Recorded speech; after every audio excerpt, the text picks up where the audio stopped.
Удачи, вас там ждут.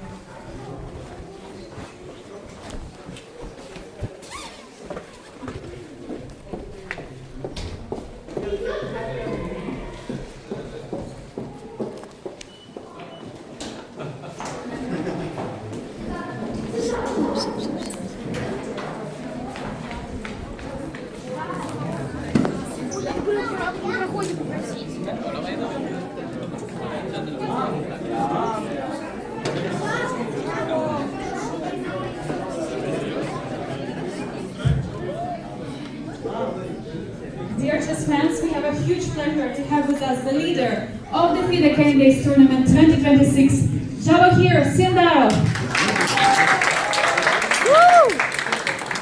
Before standing out around Javokhir, all of us just want to feel all the pure emotions that you have right now. What can I say? I'm just happy, and I mean, it's not time to apply your emotions, so I just need to play confident in my next rounds. Thank you so much. Javokhir, please step forward to sign autograph. Dear chess fans, build a queue, please. Don't go in front. Build a very nice queue. And once you're ready with your autographs and photo, please step to the right so that others can also make autograph and photo with Javokhir.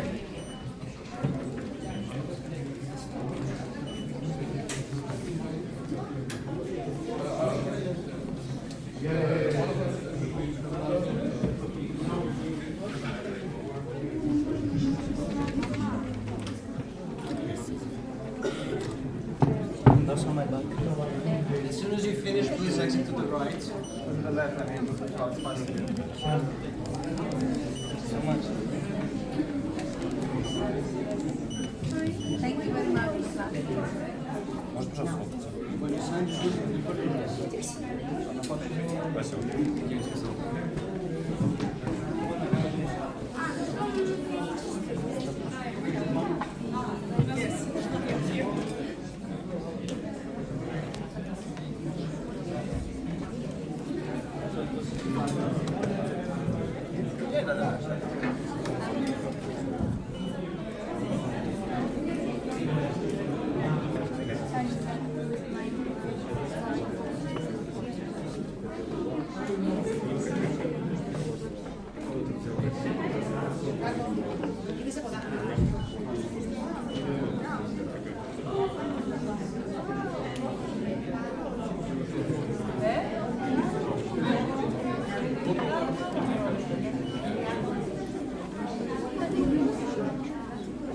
Step to the right.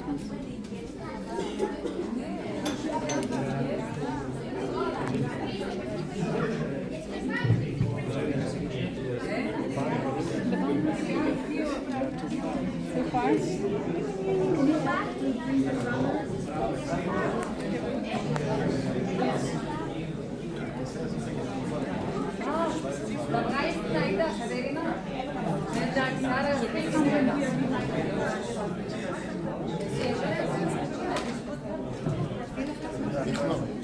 The freedom, the freedom. Is it good, Mokal? Yes, yes, with freedom.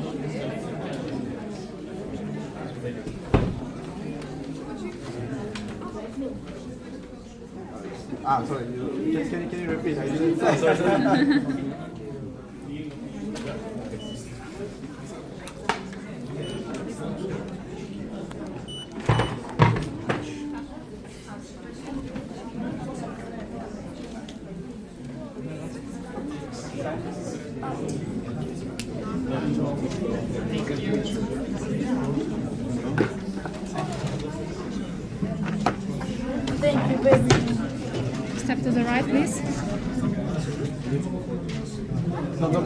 Паша, сделай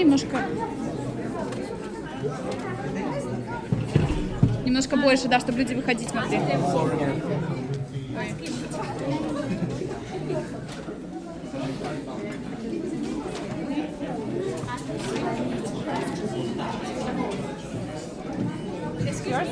Yeah.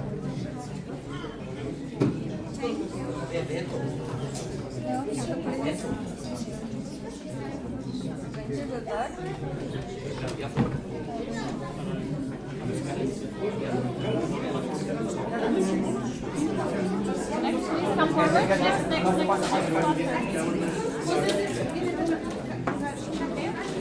Next, please. Next.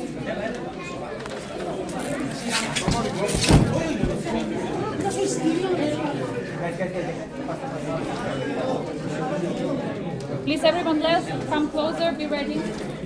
Please.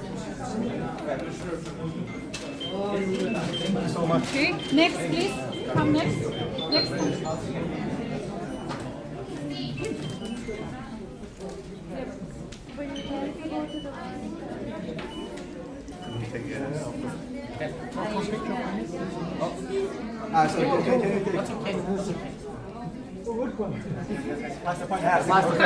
Faster. Thank you. Okay. Okay, next one is coming closer, please. Please.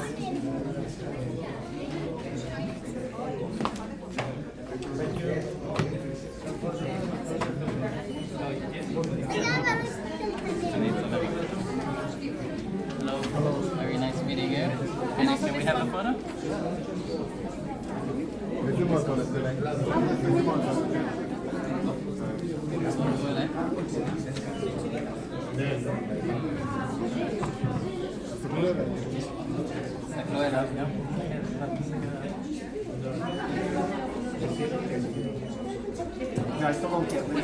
And I also have one video.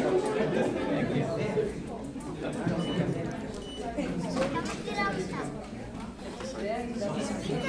Thank you very much. Good luck. Is it yours? Yes.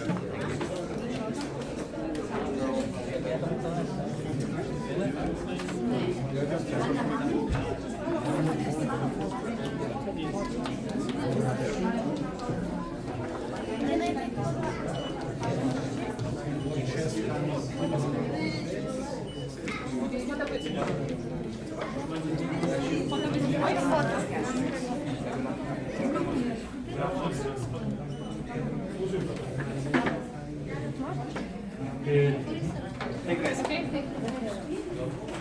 Come closer, please. Come closer. Come closer.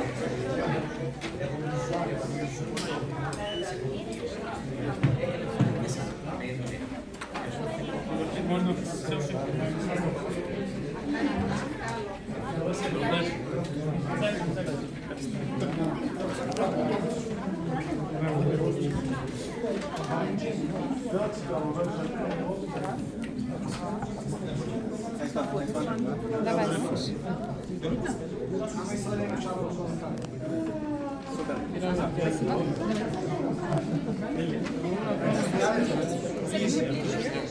Да. Чуть поближе, Саша, чуть-чуть. Спасибо большое.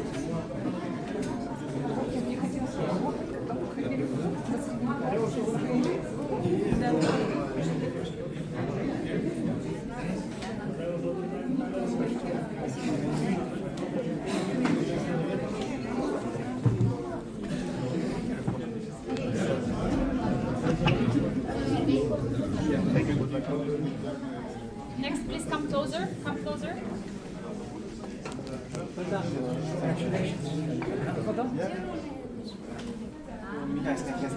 Then do it faster. Who is doing first? Okay, faster. Faster, please. Faster. Done. Would you mind taking a few pictures of me?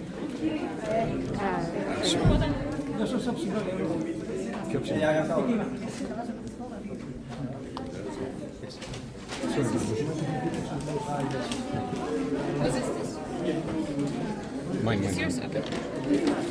Can we take a picture?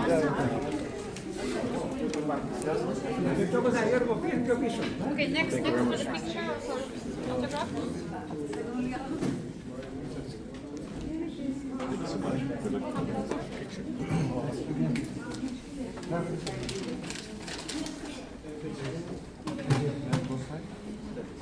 Good luck and thank you.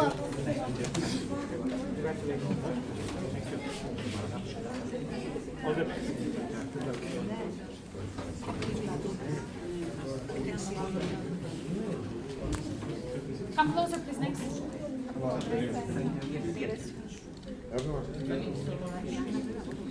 Please come closer. Next one.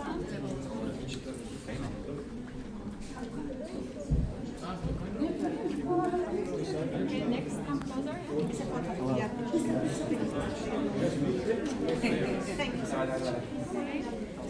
Okay, here.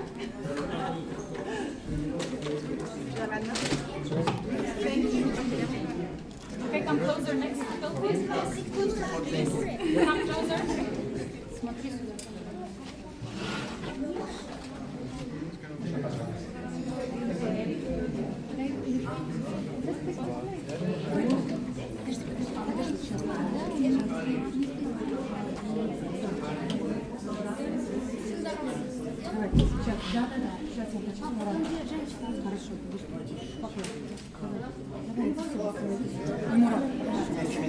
Okay, a few last autographs and photos.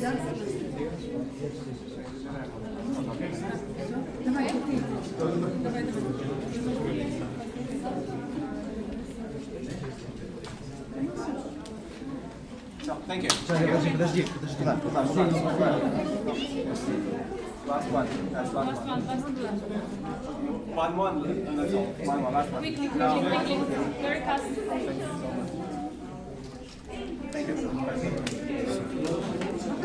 I think live.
FIDE Candidates 2026. I'm joined by Javokhir Sindarov, who just won his game against Wei Yi.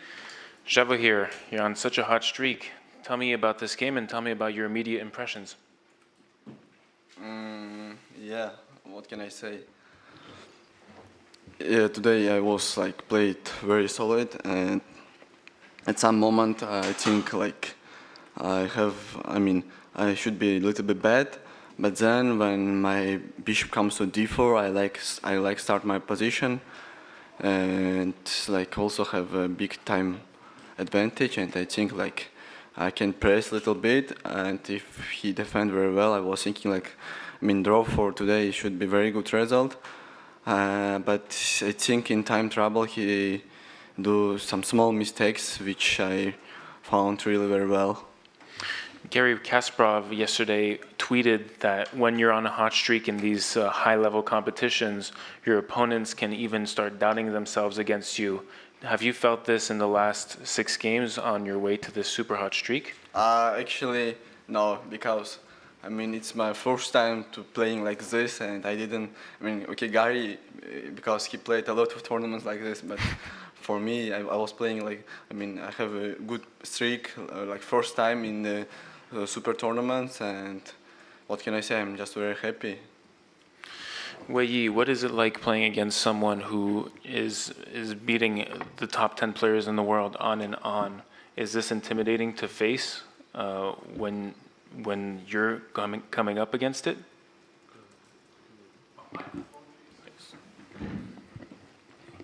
Is it intimidating to face someone who's having such a good tournament? To face? Yeah, to play against. Is it intimidating? Intimidating. Is it difficult to play against someone who has a good? I think my opponent is on good shape, but today I just want to play like a normal game. I play white, so I try to fight for the win. But yeah, but maybe I made some mistakes in time travel. Okay. This is a recurring theme. You're up on the clock against your opponents. How important is that element in your game to have that comfort? Yeah, it's always. I mean, it's always you are playing with good comfort, and like main thing, if you have more time, you always need to be confident, because if you miss some small tactics, everything can be changed very fast. So I was like trying to. I mean, when I have a time advantage, I was trying to play a little bit faster, but we check everything. I mean, I'm not trying to find the best moves, but if I feel like here I have some winning moves, then I take my time and think a lot. But otherwise, I try to play faster and press his time, like usually every game. Okay, let's look at the game. So we had this kind of Vienna hybrid. Were you expecting this, first of all? Yeah, I expect we played also something like this in esports, and yeah, we played this a lot of games here. So I expect, but I didn't prepare A3 line actually, so it was a surprise. But it looks like some from some Italian position for black, and white has just one more attempt on A3 during game. I like my position, but if really maybe I don't need to give him this stuff with bishop g5, but anyway, still my position was looks very good. Wei Yi, this a3, and then later on we get into very uncharted waters very early into the game. What was the idea behind this preparation? Yes, my team just found this interesting idea, so I liked this idea, so I wanted to try this. Yes. Okay. A3 takes. And now is very interesting. You have bishop pair against doubled pawns, yeah. But then white has this very nice square, and it's an interesting imbalance. Do you have any comments on that? It's very interesting balance. Actually, I'm playing this, like, let's say from Italian, like I played a lot of games with knight f3, knight c3, and if they play d6, I was always playing knight a4 and take this bishop. And position is very similar, but white has one more attempt, and of course, if he prepared well, I need to play a little bit careful. Otherwise, like I can take a bad position very faster. And we get into this. Okay, so already queen d3 is a novelty in my database. Yeah. I only have one game that's queen e2. You started thinking on queen d3. Is this where you were out of book?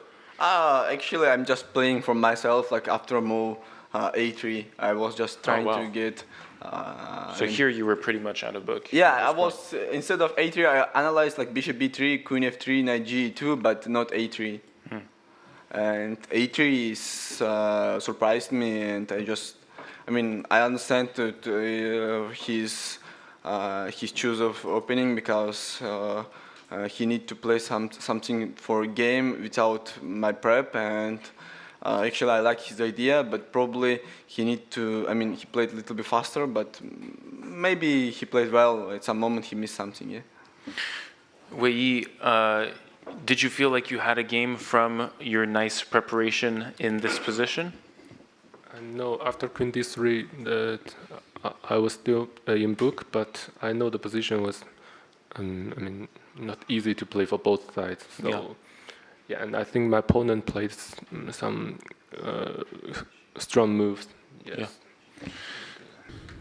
So we get to this, okay, later on, now we get to this very interesting position. Yeah. Now it looks very interesting, and instead, like, it's, I mean, it's playable for both sides, but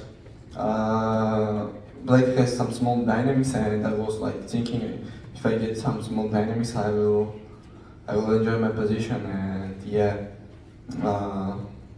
Despite the equal endgame at the end of the game, right? And then there was a blunder.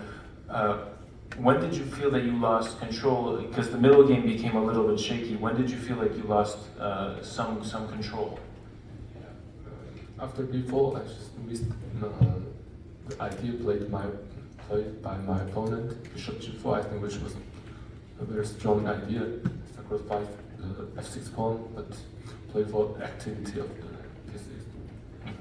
Yeah, but somehow the computer shows advantage, but during game I'm really enjoying my position. I mean, maybe he don't need to take on f6 pawn, to play just rook ad1, but still after rook g6 is, I mean, Black is like completely fine.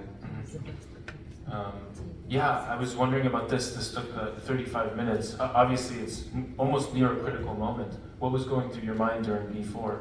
Yeah, I mainly calculated rook takes a3 after. Yeah, rook takes a3 is also a very interesting line. Yes, probably. I'm not sure it's. Well, we were going through this in the studio. Yeah, This rook a1. Bishop c5, bishop f6, rook g2, king g2, queen f6. No. Oh. Bishop f6, rook g2, king g2, queen f6. Yeah, but from first it looks very good for Black, but I mean, if you check a little bit more this position, if you think a little bit more, you understand, like, at some moment, if White change their queens, you can get very fast that position. Yeah, Here I think White has rook a8 and then rook g8. Yeah, I saw this, like king e7, no, king e7, rook b8 they have, but maybe not, yeah. King e7, rook g8, and queen f4 is like, I mean, not clear, but here queen d2 possible, and yeah. So that's why I want to play king d7, yes, and not to king e7. What's the difference? So if that position, if you play queen d2, I can take queen e4 here probably. Maybe not, but I'm not sure. I don't There's think. no checks. No, I have bishop h3 check and queen f3, queen e4. Yeah. I mean, I can do this still with king on e7, but no. I mean, no, wait. Not here. Like first bishop h3, king h3, queen f3, rook g3, queen e4. Okay, you show me. Yeah, I will show you. So here I just calculate like this: king, bishop h3, king h3. I mean, it looks not bad, but why I need to take like this big risk? And when I found, I mean, I spent a lot of time here, and I found bishop g4. I actually, before I played a4, also I saw this. If he plays this, I can go to bishop g4, and also after a4, I was thinking at some moment I can just play bishop g4 and change this knight and play rook g6, queen e7, queen e6. At some moment, he need to play b4 if he try to push. And, I mean, if you don't push, I will just try to attack some small attacks from this side. Yeah, I mean, I understand like position is very unclear, but it's playable for both sides. Yeah, this b4 line was very interesting. This rook trade line, because it's actually objectively equal, but it's very dynamic equality, right? Okay, so we get farther into the game, and now there's bishop d4, and in here is a very, very interesting moment. Take us through this bishop takes f6, which ended up being risky. Yes, but I also don't like my position after, for example, rook d1 and rook g6, and then maybe he, Yeah, but this, I mean, this looks fantastic for Black. I don't know why computer likes or White. It's really a tale of this bishop dominating the other bishop. So let's say if bishop on e3, so the White should be better, but bishop on h4 is never can join the fight. I don't know. I mean, it's like engine can show everything, but for human it should be zero problems with black. You keep finding these positions, or you keep getting out of the opening these positions that are very hard for humans. How does your second, or how do you find such positions? I mean, I'm just trying today. I just play everything for my mind, from move 4. And I mean, I'm dynamic player, and I like something like this, to take something like this position. Understand? I understand. Like my tournament situation is like I need to play very solid, but if I get chance to play like for both sides dynamic positions, I will always be very happy. Wow, it's very interesting to hear. Okay, so we have this bishop takes f6, and now things completely get out of control, right? So queen d7. Yeah. You're introducing some idea with queen g4, right? Yeah. And Wei Yi, you have only 2 moves here to keep level. Rook a b1 and rook a d1. You have to play rook b3. So this is the one that he played. The other one is a complete computer move. h3. h3, sacking the exchange, which is completely. Which is it's crazy. Yeah. I mean, no one can play this move. So rook d1, normal move. So he's trying to meet this with rook d3, and Yeah. you saw this and you said, I don't like this. I saw this actually, and I mean, when I was sitting in this area and thinking a lot about move bishop f6, and after queen d7, what I can play to rook a d1, and like I understand that in game is I cannot press, and with his time I was thinking like it's better to play queen e6, and after he plays c5, and maybe here I can think about take, and then rook g6, bishop h4, here queen g4. I mean, it should be very good. Had you seen this position? This was the problem. Yeah, I think this was the problem after c5. So now black is much better. Yeah. So now you play h3, queen takes, and already here. Yeah, it's now white is really very tricky. I mean, computer can show 0-0, but I mean, I need to have like 2 moves, and then I can just push the c5 pawn, c6 pawn. You need to do something very fast, which is not easy. Probably mistake here to play rook fd1. You need to play faster bishop h4, queen h5, king h2, f4, something like this. Yeah. But still, it's not easy to understand position. So then we have this bishop h4, and so now the advantage goes to you. Yeah. And black loses the advantage 5-10 moves later. What happened in that 5-10 moves where suddenly it was equal again? Wait, I lost my advantage somewhere? Yes, in the endgame. In the endgame? Before queen e3. He can do In the endgame it's equal. after instead of rook d6, you mean? Yeah, exactly. But okay, his position is very hard. I was thinking Well, just winning. Okay. Oh, you thought you were winning there? Yeah. Oh, did you think black was? Oh, that's Yeah, good. how to understand this? Like it's a draw. Okay. Wow. Okay, so we get like No, way farther come on. in. Yeah, it's never can be draw. Yeah, it's like. What were you thinking at this point in the game? Maybe now I have some chances to hold, but in time trouble and in pressure, it's quite difficult to find the best way here. Yeah. Yeah. So I saw only rook d6 losing, and I just go immediately to this line. But if you play with rook f3, actually I played something like this with Arjun, but okay, I will have extra pieces. But I mean, the end games is impossible to say. So wait, you had something similar like this against Arjun? No, I mean, you got like, I mean, here I will change queens. I want to play queen e2, and then we'll change queens, and I mean, how to survive this? It's impossible, yeah. The passivity just yeah, wasn't enough for what? Passivity, I have 2 more pawns, yeah. Mhm. So I missed rook d8. Yeah, I missed rook d8, so... The idea is takes and on takes So, over g4. can you check this computer if, Yes. if it's not rook e8? I mean, it should, this is losing. Yeah, instead of queen e takes e2, yeah, play queen e2.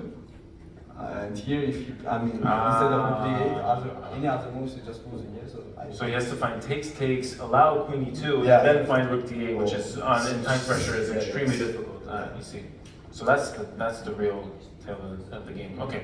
And so then we have this against queen e3. And no, then I saw like queen e3 immediately winning, and I was very happy. in time travel I missed queen g3 idea after queen. Queen h4, queen g3. Sure. Yeah. Here, if he plays queen h4 here, and we play queen g3, take rook d1, c4, king g1, and just rook e2, rook c1, c3. Here check, and c2 comes. Okay. Lovely game analysis, gentlemen. I'm going to open up the questions to reporters on the floor. If you have a question, please raise your hand, and a mic will be given to you. Yes, over here. Congratulations, Sindarov. Your good time management shows that you have a strong practical play. For example, why rook f8 instead of c5 or another move? It shows that you have a really strong practical decisions, and I would like to present your thought process on this. You mean rook King f8, king f8. King f8. Yeah, I mean, I'm just thinking like if it's not a good time to open the spaces because if I play c5, I understand like it should be best move, but I was thinking like if I put king to first g8 and then play all of these ideas. I mean, if you play like some silent moves, you are always pushing from the time, yeah. But if you play some forcing moves, white can play a little bit faster and they take time. So I don't know. I played intuitively king f8, but also I calculate c5 also a lot. I mean, on his time, but I like to play king f8. I have a last question. How are you so confident? Like, do you have an internal dialogue with yourself? Just a lot of practice, or it's just a ritual that you do? Sorry? How you have a lot of confidence? Do you have like an internal dialogue with yourself, or it's just a pre-ritual before the games? Like, I really don't understand the question. Do you have a pre-game ritual? How are you so confident? Like, in general, do you have like a ritual, or do you just do something? I'm just chilling before a game. I don't know. I don't have anything. But tournament is going very well for me somehow.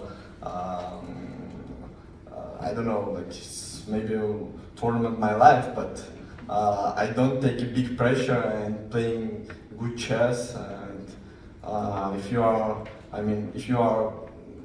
have a very big advantage in score, your opponents will be... No, but in general, for example, in tournaments, in general, like how you try to gain confidence in general, not in candidates specifically. If I work a lot before a tournament, I feel myself very confident because I believe to my skills, and I believe like if some hard position, if I'm in my best, if I'm in my best form, I can find any moves. And if I train before tournament very well, I believe like I believe to my chess always. Do you do some pass rush before games or something? No, before a game always sleep. Any other questions from the floor? Yes, to my left. Ulrich Stock from Die Zeit, Hamburg. You mentioned that you were out of preparation after move 4. While the other games you won, you had a lot of preparation that you could use, like yesterday. Did it make a difference to you during the game that you have to be on yourself now? Yeah, I understand. So it's a nice question. Today, the position which I take, it's not a critical positions, and you don't need to hear everything very well. So, if your opponent can surprise you with first move b3, yeah, which you don't check very well. But some critical lines against FIDE, let's say against Nakamura, I know these lines very well, and these lines is really very critical because if you play one small mistake, you will just immediately lose. So I think critical lines you need to know very well. So you would say this was a surprise, but a harmless one? Yeah, so it was a surprise. I expect today some Rui Lopez or Italian, but this was a surprise for me today. Thank you. Any other questions? Okay, to my right.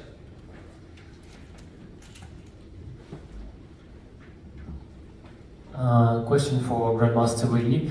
You seem to have surprised Javokhir at some point. You were in a time advantage and the position seemed rather comfortable for white. But then you started taking your time. What was going through your mind when did you stop liking your position?